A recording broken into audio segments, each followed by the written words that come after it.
Hi guys, welcome to our channel. ఇప్పుడు time దాదాపు 3:30 అవుతుంది మార్నింగ్. ఇంత త్వరగా ఎందుకు లేచానో తెలుసా? ఒక పెద్ద బాధ్యత ఉంది మన మీద ఈరోజు. ఒకరోజు పూల కొట్టుని నడపాలి మనం. ఓకే, ఫ్రెష్ వస్తా ఒక్క సెకండ్. ఇప్పుడు టైం 4 అవుతుంది. మన షాప్ దగ్గరికి వెళ్దాం పదండి.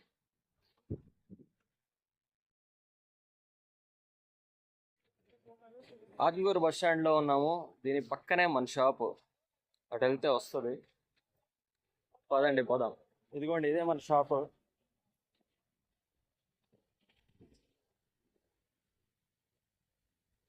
మనకు కావాల్సిన బంతి పూలు, చామంతి పూలు అన్నీ వచ్చున్నాయి మనకి ఇక్కడ.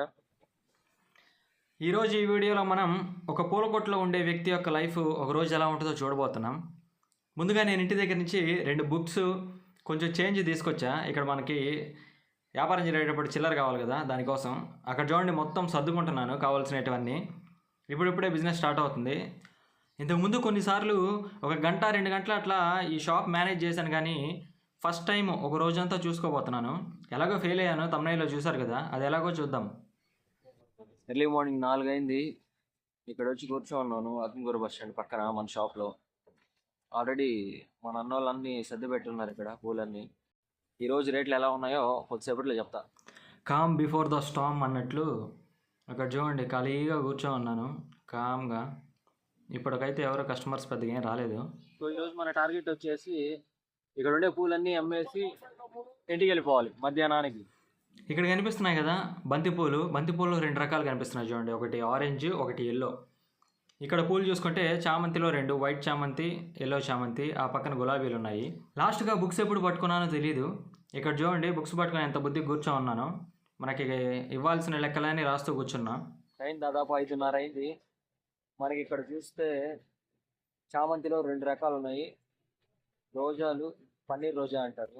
ఈ పూలను నార్మల్గా కేజీల్లో అమ్ముతారు, 1/4 కేజీ, కేజీ అలాగా. ఈరోజు రేట్లు వచ్చేసి ఎల్లో చామంతి 130 రూపాయలు. అక్కడ చూడండి, ఇది వైట్ చామంతి, అది 180 రూపాయలు. ఆ పక్కన రోజాలు ఉన్నాయి కదా, ఆ రోజాలు కూడా 130 రూపాయలే. పన్నీర్ రోజా కొంచెం రేట్ ఎక్కువ ఉంటుంది, 200 రూపాయలు. ఈరోజు మనం అమ్మాల్సిన పూలు చాలా ఎక్కువగానే ఉన్నాయి. మధ్యాహ్నం లోపల మనం కానీ అమ్మితే మన టార్గెట్ కంప్లీట్ అయిపోయి ఇంటికి వెళ్ళిపోవచ్చు. అవి కానీ అమ్మలేకపోయామంటే అంతా లాసే. చూద్దాం మధ్యాహ్నం లోపల అమ్మగలుగుతామో లేదో. ఓకేనా? ఇప్పుడైతే 5:30 అయింది టైము. మనకి మార్నింగ్ నుంచి మధ్యాహ్నం వరకు 2 బ్యాచ్లు వస్తాయి. వాళ్ళు ఎవరంటే ఖాతాలో వాళ్ళు. ఇదో ఇప్పుడు అవన్నీ సర్దుకొని మనీ ఇచ్చేసి, కొంతమంది అయితే పేర్లు రాపించుకొని వెళ్తారు. వీళ్ళంతా చుట్టుపక్కల ఊర్లలో ఉంటారు. వాళ్ళు వచ్చేసి మన దగ్గర పూలు తీసుకెళ్ళి ఊళ్ళలో అమ్ముకుంటూ ఉంటారు.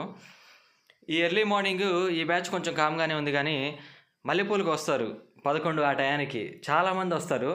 వాళ్ళతో అయితే మామూలుగా ఉండదు, రచ్చరచ్చే మొత్తం. సరే, వాళ్ళ గురించి వాళ్ళు వచ్చాక మాట్లాడుకుందాం. ఇక్కడ చూడండి, మనకి ఎల్లో చామంతి, వైట్ చామంతి, ఇవి రోజాలు, అవి పన్నీర్ రోజాలు. ఇవన్నీ మనకి బెంగళూరు నుంచి వస్తాయి. అన్న కవర్లో పూలు వేస్తున్నాడు కదా, ఆ కవర్లో పూలు వేసేది వెనకాల వేయింగ్ మిషన్ ఉంటుంది, కాటా. దానిలో పెట్టి 1/4 కేజీ అడిగారా, 1/2 కేజీ అడిగారా, కేజీ అడిగారా, దాన్ని బట్టి డిఫరెంట్ టైప్స్ ఆఫ్ కవర్స్ ఉంటాయి. మొత్తం ఒక 4 రకాలే ఉంటాయి. పావులా కాడి నుంచి రూపాయి, 2 రూపాయలు, 5 రూపాయల కవర్లుగా ఉంటాయి. వాళ్ళు 5 కేజీలు అడిగారా, 10 కేజీలు అడిగారా అనే దాన్ని బట్టి దానిలో వేసి మనం సేల్ చేస్తాం మొత్తం.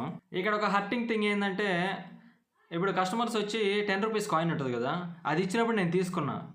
చాలామందికి అది నేను రిటర్న్ ఇస్తుంటే ఇది చెల్లదు, మేము తీసుకోమని చెప్పి వెనక్కి ఇచ్చేశారు. చిల్లర లేక కొంచెం ఇబ్బంది అయితే పడ్డాను. దీన్ని నేను తీవ్రంగా ఖండిస్తున్నా. ఓకే, అది పక్కన పెడితే పొద్దున ఎప్పుడో వచ్చా. అది ఏదో అర్ధరాత్రి లేచి వచ్చినట్టు అనిపించింది. చూస్తుండగానే తెల్లారిపోయింది మొత్తం.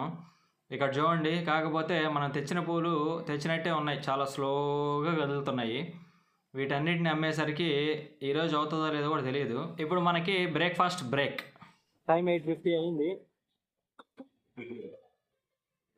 ఇక్కడ పక్కనే ఒక రెస్టారెంట్ పెడితే బ్రేక్ఫాస్ట్ కోసం వచ్చాను. డైలీ తింటున్నా. ఇప్పుడు దాకా వ్యాపారం అయితే ఏం లేదు, మొత్తం డల్లు. ఇంకా వెళ్ళాక చూడాలి ఎలా ఉంటుందో.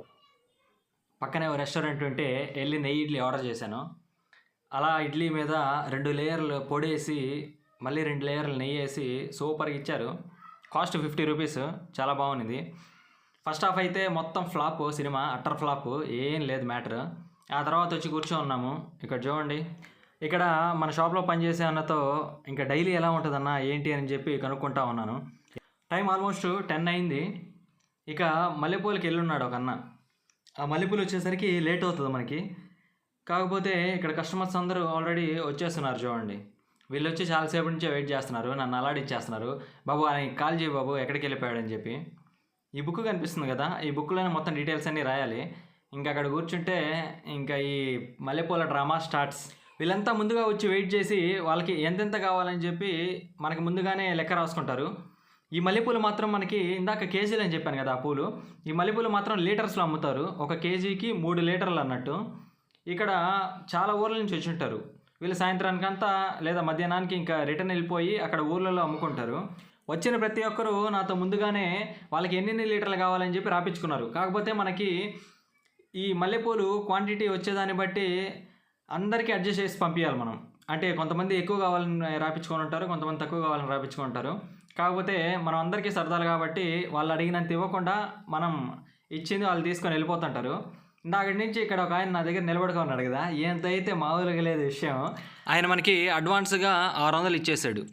కాకపోతే షాప్లో ఉండే అన్న మాత్రం ఈయనకో 100 ఇవ్వాలి, 700 తీసుకో ఆయన దగ్గర అని చెప్పాడు. నేను ఇక బ్లైండ్గా దానికి స్టిక్ అయిపోయాను. ఆయనకి ఎంత కాడికి ఆ అన్న పూలు ఇవ్వట్లా, ఆయన కట్టేస్తున్నాడు కానీ పూలు ఇవ్వట్లా. ఆయన నా దగ్గరికి వచ్చి బాబు 12 ఎంత అంటాడు. 12 70 అన్న 700 ఇంకో 100 ఇవ్వాలని చెప్పి నేను చెప్తా. ఆయన నా సైజ్ చూసి స్మైల్ ఇస్తా, కాదు బాబు 12 ఎంత అంటాడు.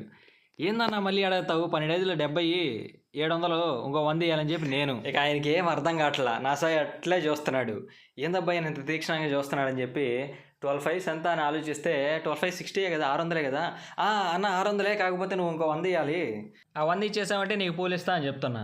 ఇక్కడ ఇంత గందరగోళం జరుగుతుంటే ఒకటి ఉంటుంది ఇంగ్లీష్లో quote, in the midst of chaos there lies the opportunity అని. అంటే ఏంటంటే గందరగోళం మధ్యలో కూడా అవకాశం ఉంటుందని. ఇక్కడ ఇంత దీనిలో గందరగోళంలో వాళ్ళందరికీ పూలు తక్కువ రేటుకి కావాలి, మనకి బిజినెస్ అవ్వాలి, వాళ్ళెవ్వరికి తగ్గకూడదు. ఇక్కడ ఇంతమందికి అవకాశాలు ఉన్నాయి చూడండి. ఇంకా ఆ కోట్ అయితే కనెక్ట్ అయింది నాకు. ఆ తర్వాత ఆయన చేసేదేం లేక ఆయన దగ్గరికి వెళ్ళి ఎవరికో ఫోన్ చేయించాడు. ఫోన్ చేయించి ఆ రేటు అవన్నీ కనుక్కొని అది కరెక్టే 600కి ఆయనకి ఇచ్చేయండి అని చెప్పి అక్కడి నుంచి కాల్ ఎవరు ఆన్సర్ చేస్తే సరే అని చెప్పి ఇంకా 600కి ఆయనకి ఇచ్చేసి పంపించేసాము. ఇక వాళ్ళందరూ వెళ్ళేసరికి టైం అయిపోయింది, మంది క్లోజింగ్ టైం 12:30 అయిపోయింది. ఇక్కడ అన్నీ సర్దేస్తున్నారు చూడండి. కాకపోతే మన టార్గెట్ కంప్లీట్ అవ్వలేదు, 60% మాత్రమే అమ్మగలిగాము. ఇంకో 40% అలానే మిగిలిపోయాయి. అక్కడ చూడండి ఆ ట్రేల్లో ఉన్నాయి కదా, ఆ గోతాల్లో ట్రేల్లో, అవి రేపు మార్నింగ్కి ఫ్రెష్గా ఉంటే కొంచెం తక్కువ రేటుకు పోతాయి, లేదంటే పడేయాల్సిందే. ఈరోజు వచ్చిన పూలన్నీ అమ్మలేకపోయాము, అలా ఫెయిల్ అయిపోయి ఇంటికి వెళ్ళిపోతున్నా. బాయ్.